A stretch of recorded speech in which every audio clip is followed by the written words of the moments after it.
like to welcome you to our program, Red, Green, and Blue, Qatar's Financial Influence in the West. This is part 6 of our 6-part series with our colleagues at the Middle East Forum, and we're grateful to MEF for all the work they've done with us. We hope that you'll visit AJU's webpage, www.aju.edu, often to see the many exciting programs we have coming up in the future. Since the beginning of the pandemic, we've hosted over 200 programs with over 200,000 people who have registered. Today, I'm delighted to welcome Benjamin Baird, who's Director of MEF Action. He's a U.S. Army infantry veteran, and he's published at the National Review, the New York Post, the Jerusalem Post, and other media outlets, and Sam Westrop, who's headed Islamist Watch since March 2017, when MEF absorbed the Counterterrorism Unit of Americans for Peace and Tolerance, where he was research director. Benjamin and Sam, welcome. So glad that you could join us today. Thank you, Jeffrey. Thank you. I'll be talking with Sam and Benjamin for about 10 or 15 minutes, and then we'll welcome questions from you, the audience. Please begin to submit your questions via the Q&A function at the bottom of your screen, and we'll get to as many as possible. Benjamin, Sam, let's begin with a pretty basic question. Qatar is a country about the size of Hawaii. It has a population of about 3 million people, which would make it a sizable suburb of Los Angeles, but we're talking about it on the world stage. Maybe you could begin by saying, what is their grand strategy? What does Qatar actually want? It's an excellent question. And understanding the ideology of Qatar, you would think, would help with this. But what a lot of analysts, indeed policymakers and journalists, have often failed to realize that Qatar is a Wahhabi state. We often think of Wahhabism and we think Saudi Arabia, but Qatar is also Wahhabi. But like Saudi, its efforts to influence are not necessarily always along Wahhabi lines. In other words, it doesn't fund other Wahhabi Muslims around the world. It funds Islamists and Muslims of many different sects, many different stripes. So Qatar's ideological agenda as it relates to Islam, or indeed Islamism, is mysterious in some ways. It seems to be willing to work with people from different schools of jurisprudence, different schools of thought. If it's aiming to build a caliphate, usually the goal of an Islamist movement, then one wonders who exactly would be involved in this caliphate if Qatar is willing to embrace such a big tent. At the very least, however, despite the ideological, the disparate ideological approach, we can say that Qatar likes power. It likes to influence, it likes to control, and it certainly likes its wealth. And we see that in the West. We see Qatari influence and money in everything from universities and schools to investment banks and real estate portfolios. Qatar works to impose itself, despite its minuscule size, in all aspects of the American polity.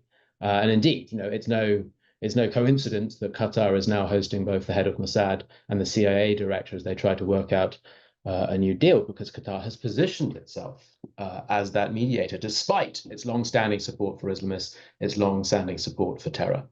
Benjamin, maybe you could explain to the audience Qatar's ideological position, given that it both hosts Hamas and hosts a major U.S. air base and has hosted many of the negotiations to end the war in Gaza.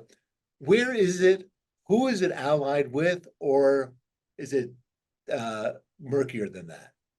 Sure. Well, Qatar's in a position where it has to navigate a tightrope. It has to walk in between both camps. On one side, the Islamist and pro-terror regimes around the Middle East. On the other side, it wants to very much be part of Western-style democracies.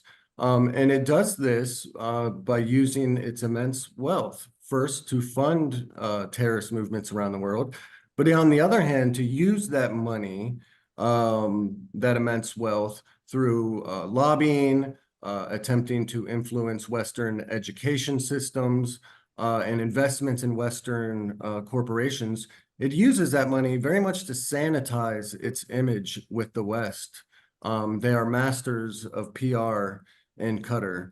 And so, you know, it's able to walk through both of these worlds, both of these camps. But Qatar should definitely be listed not as a major non-NATO ally, as it was under the Biden administration beginning in 2021, but it should be listed among states like Iran, North Korea, Syria, Russia, China, these American adversaries. Qatar is definitely an enemy of the United States and Western values, but it uses money, as I say, to fool the West and to reside in both camps at once.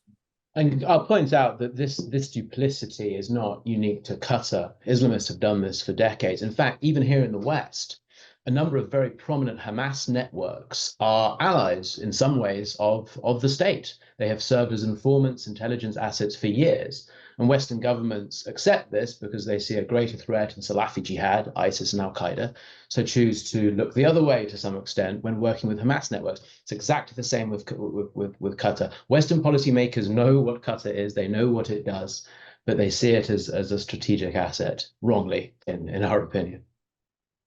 Sam and Benjamin, this program is about influence, Qatar's influence on the West. So getting to the topic, maybe you could talk about from Qatar's point of view, how do you influence the West? Yeah, this is the question. What is its perspective? Yeah, so I mentioned Saudi earlier, and were we having this webinar 2 decades ago, no doubt the subject would be Saudi rather than Qatar, because everyone remembers Saudi money flowing into American mosques, European mosques, indeed American and Western Islamic institutions more broadly. Saudi stopped that game in around 2012, 2013, when it began to turn against groups like the Muslim Brotherhood and began to regard them as a threat to their own power. Qatar stepped in, but they looked at what Saudi had been doing and thought they'd taken too broad an approach. The Saudis funded everyone, every kind of radical, indeed moderates as well. They just gave money to everyone in the hope that they could push the Saudi model of Islam, this Wahhabist ideal, to Muslims across the world. It didn't really work. Yes, they helped spread radicalism, but they didn't win loyalty, as they found out during the Arab Spring. So Qatar has taken a very different approach. In Doha, they thought best not to fund mosques and Islamic institutions directly, best to help set up an environment that is conducive to Islamist ideals and ultimately benefits us, the Qataris. Now, I think over the decade that I've been studying Qatari influence in the West, I've only come across, I think I can count on one hand the number of times I've seen direct Qatari funding to an American Islamic institution in the last decade. The fact is, Qatar does not directly fund American Islam. There's a few examples, a whole collection of $1 million worth of Qurans going to a group called the Thurquan Foundation in Illinois, some money moving through Canada from Qatar, and then coming to a radical Salafi mosque in Colorado. But apart from that, really, a few examples. In general, you don't find Qatari patronage in the way you found Saudi patronage. What you do see, however, is enormous amounts of Qatari money working its way into non-Muslim institutions, into media, into universities, into banks. And these institutions, with their Qatari patronage, then become awfully friendly to domestic Islamists. And so Ben has some good examples. I'll turn to him now, but just very quickly, Georgetown University, I think, is a great example of this. It takes an enormous amount of Qatari money, billions of dollars of Qatari money. And with that money, it sets up groups like the Bridge Initiative, which work to identify what they call Islamophobic networks around the West. To do this, they employ Islamists. They work with the Qatari regime, the Turkish regime.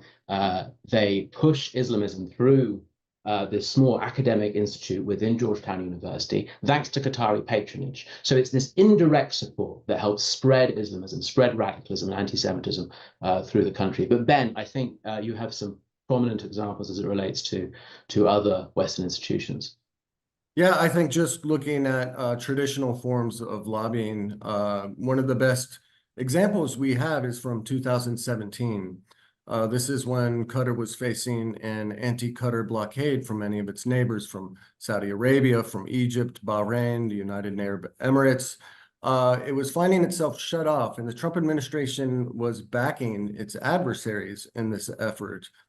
Trump was very outspoken and going after Qatar for its international sponsorship of terrorism and its inability to play ball when it came to efforts like anti-money laundering across the West. And so what happened at this time was two political operatives with connections in the GOP, Joey Alaham and Nick Musin, approached Qatar with what was ultimately a very unorthodox proposal. They wanted to go after Trump influencers with Qatari money, try to arrange trips abroad in Doha, try to get them to see things from Qatar's perspective. Ultimately, they reached targets like Mike Huckabee, Alan Dershowitz, New York real estate mogul Steve Witkoff, people that had very close access to the Trump administration. Some people speculate that as much as $1.5 billion was spent on this effort. A much smaller number is what is reported. But in any case, they were ultimately very successful in this endeavor. Trump turned his position very quickly. He pointed to Qatari investments in American aviation. He soon after allowed joint counterterrorism partnerships with Qatar to move forward, started sending military assistance to Qatar.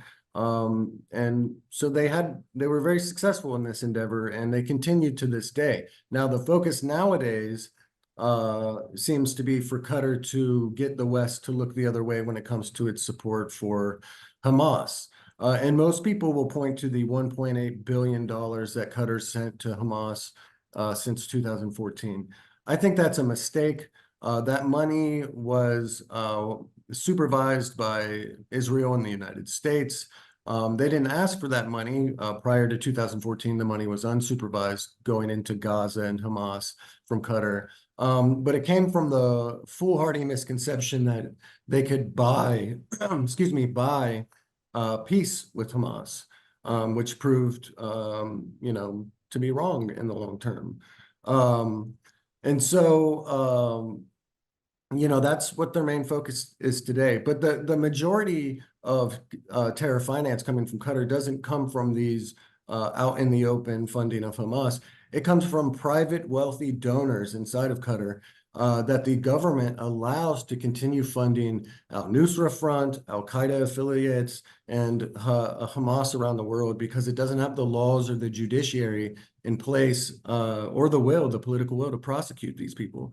And that's where the exception to that, Ben, by the way, is Sure. in Gaza, where you do see Qatari government institutions themselves handling the money and funneling money through to the Dawa movement, unlike, as you point out, Jabhat al-Nusra or other terror groups in Syria and elsewhere, which, as you say, are funded by private businessmen. Yes, yeah. I'll be talking with Sam and Benjamin for about 5 more minutes and then get the questions from you, the audience. Sam and Benjamin, one of the most interesting and explosive aspects of this discussion is Qatar's influence on Western media. And maybe you could say a few words about that. Well, I'll turn over to Ben in a second to talk about Al Jazeera, because that's the elephant in the room. Ben spoke earlier about the growing efforts by the Qataris to reach out to conservative figures. By the way, Jewish institutions were also part of targeted in that effort. And there are quite a few. I think your listeners might be aware of a few of them. There were some rather famous examples of Jewish leaders going to Doha to meet with the Qataris because of this effort. But media was, I think, the most interesting, because and as Ben will discuss, while Al Jazeera and these Qatari media efforts very much initially came from the left and pushed a progressivist line, at least in their English language Western programming, Qatar's made a serious effort to influence conservative media over the last few years as well. Indeed, we found a number of very interesting pro-Qatar columnists in places like the Washington Times, a conservative newspaper, and indeed one of their columnists rather openly consorting with the Qatari royal family and seemingly taking money from them to run run prominent puff pieces. So this happens a lot, and he wouldn't be the first. Qatar's also made a number of efforts to set up right-wing media stations in the West, but perhaps where it's been most successful alongside Al Jazeera is in influencing Middle East studies and Middle East reporting, with the establishment of papers like the New Arab or Middle East Eye, which go after critics of Qatar, critics of Islamism, and try to push the Qatari view of the Middle East in journalistic circles. And they do that very well, partly by recruiting, like Al Jazeera, partly by recruiting from within Western newsrooms. And it's been very successful the way they've done that. And it's really where you find journalism meeting Western Islamism is through the medium of media, because that's exactly where you find radicals tied to Hamas, tied to South Asian Islamists like Jamaat-e-Islami, tied to Salafis and so on, working with, writing with, sharing opinions with, and platforms and column inches with reputable journalists and reputable academics. And that's Qatar in a nutshell, using these institutions to legitimize, to mainstream radicals in the West and to subvert once proudly reputable institutions such as the media, such as academia. But Al Jazeera is the most interesting. And Ben, I think you're best placed to talk about that. Your expertise on this is well noted. Yeah, no, I mean, just to briefly state, Al Jazeera is a very large media conglomerate. It has Al Jazeera Arabic, it has an Al Jazeera International, which it's known for its Al Jazeera English channel. These are separate in the way they go about things. For instance, Al Jazeera Arabic will be blatantly anti-Semitic in its rhetoric, blatantly anti-American and anti-Western.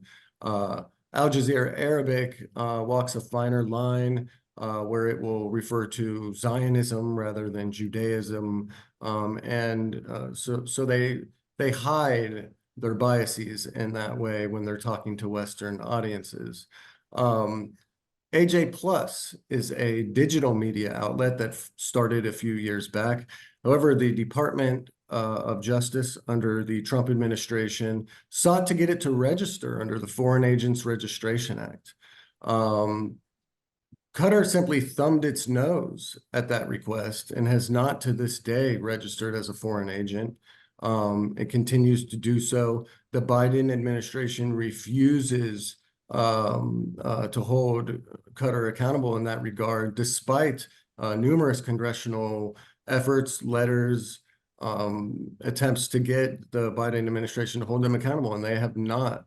So I think that's the important thing to keep in mind, that this is a foreign-controlled, state-controlled media outlet that has been asked by American law enforcement, by the federal government, to come clear about its foreign ties, and it does not do so and does not face any consequences for that. I have to ask, because we're at American Jewish University. Sam, you mentioned Georgetown, but maybe you could summarize what's the long play in terms of Qatar and American universities? What are they trying to accomplish?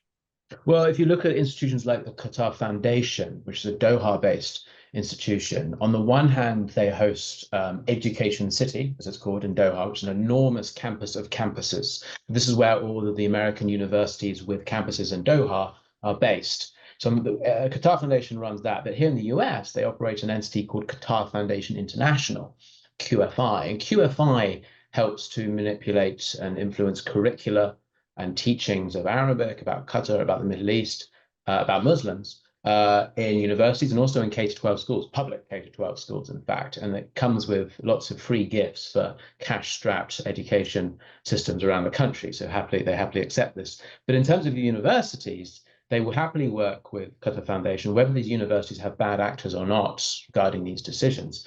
Because this brings money, this brings partnerships, this brings nice trips to Doha, and once you're into Doha, you start visiting Muslim capitals around the world. So there's all sorts of advantages to becoming a pro-Doha or a Doha-aligned academic, and indeed, you see how successful this has been for Qatar. You see the universities that have set up these institutions in Doha, and academics that have aligned themselves with Qatari institutions.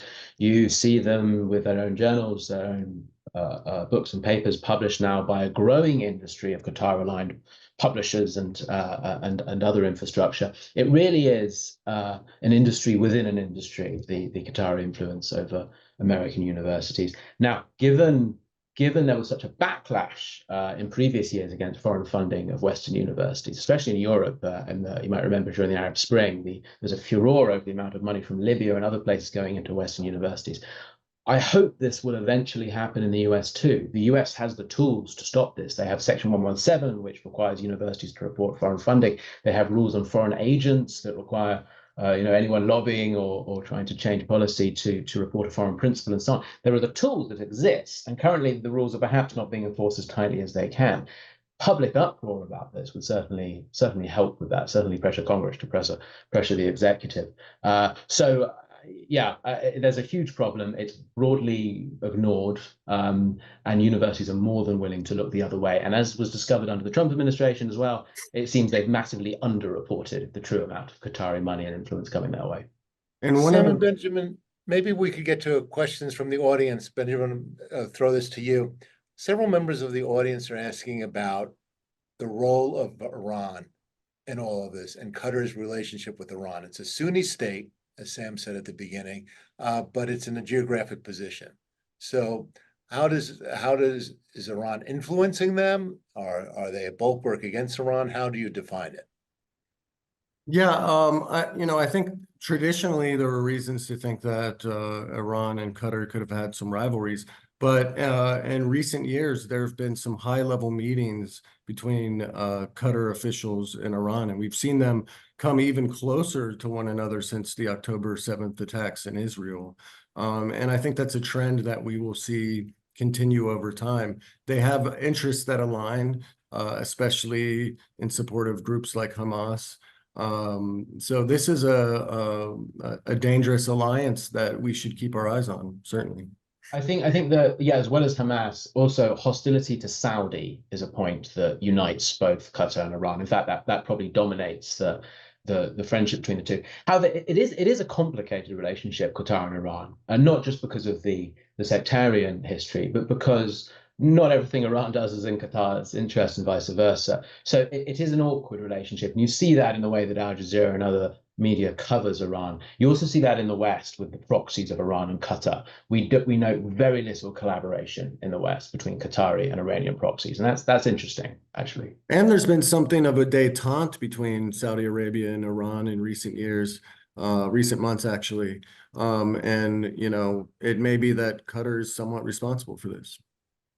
A lot of great questions. Let me read you one, which is particularly insightful. A member of the audience writes, conservative politicians that I speak to seem to think that Qatar is like Saudi Arabia, and that we can slowly move them closer to the West by closer ties diplomacy, rather than harsh steps like ending their status as a major non-NATO ally. Do you agree or disagree with that approach? I mean, disagree most vehemently, but I don't disagree. That's what's happening.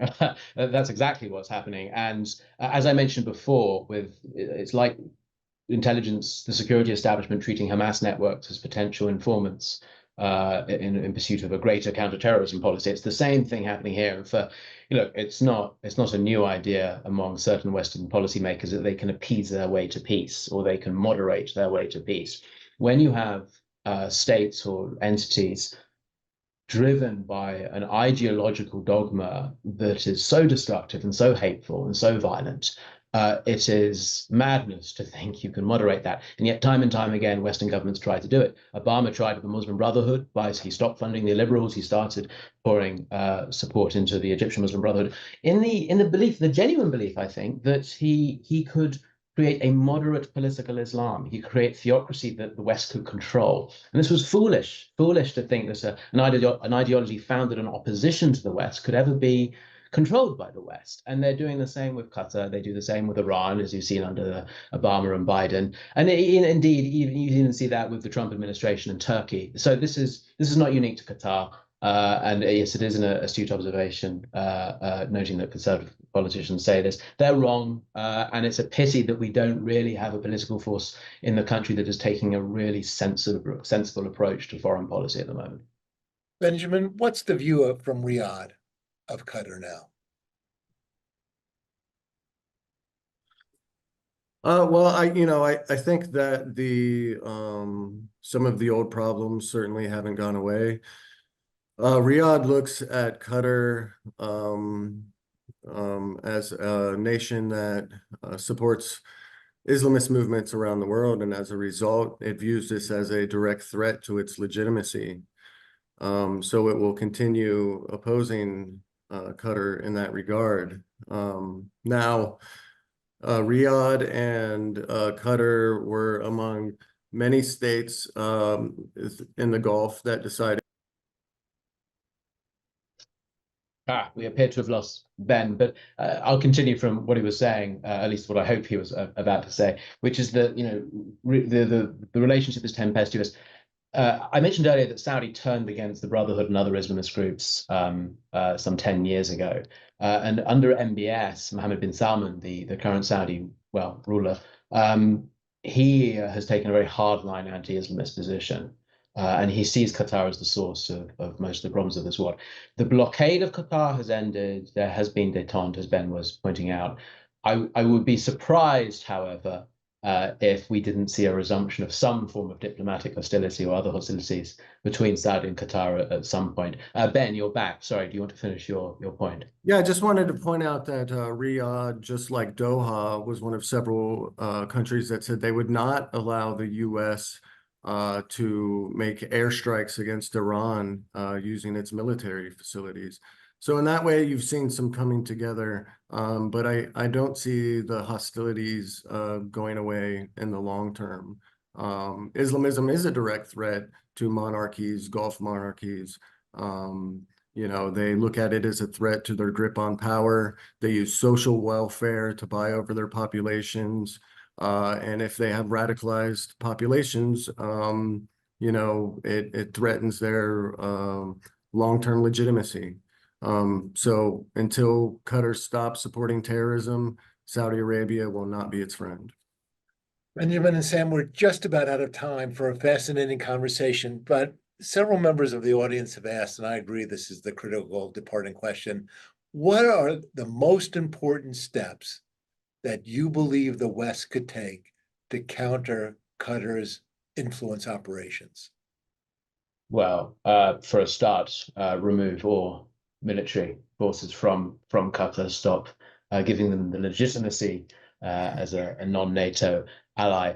Enforce the law, stop foreign agents such as Al Jazeera from manipulating and influencing Western policies, go after other foreign agents within finance, within politics, and so on. Qatar has a very important think tank here called Dawn that operates openly in DC and does a lot of damage. So there's a huge amount that the West can do. The problem is fundamentally shifting the West's mindset about the problem of Islamism and the severity of Qatari influence. Benjamin, last word? Yeah, I think we should pass reforms like the Deterrent Act, which is currently up in Congress, which would require that countries like Qatar that are viewed as ideological adversaries have to report any amount of financing in U.S. higher education institutions. There's also no reason that Al Jazeera should have more members of the congressional press corps than do the Washington Post and the New York Times combined. So we need to put an end to that. We need to start upholding foreign influence laws in this country. And if we do so, we can curtail some of Qatar's influence. Sam Westrop, Benjamin Baird, thank you so much for a fascinating discussion. And thanks to your colleagues at the Middle East Forum also for working with us on this 6-part series, Red, Green, and Blue, on Islam's influence in the West. And I'd also like to thank the audience for joining us for another fascinating discussion. We overcame the technological gremlins, and I think presented the kind of informed discussion which AJU hopes to sponsor often. Please go to our website, www.aju.edu, to see the many exciting programs we have coming up in the future, and I hope that you'll join us for as many as possible. This is Jeffrey Herbst, President of American Jewish University, thanking you again. Thank you, Sam and Benjamin, for a fascinating discussion.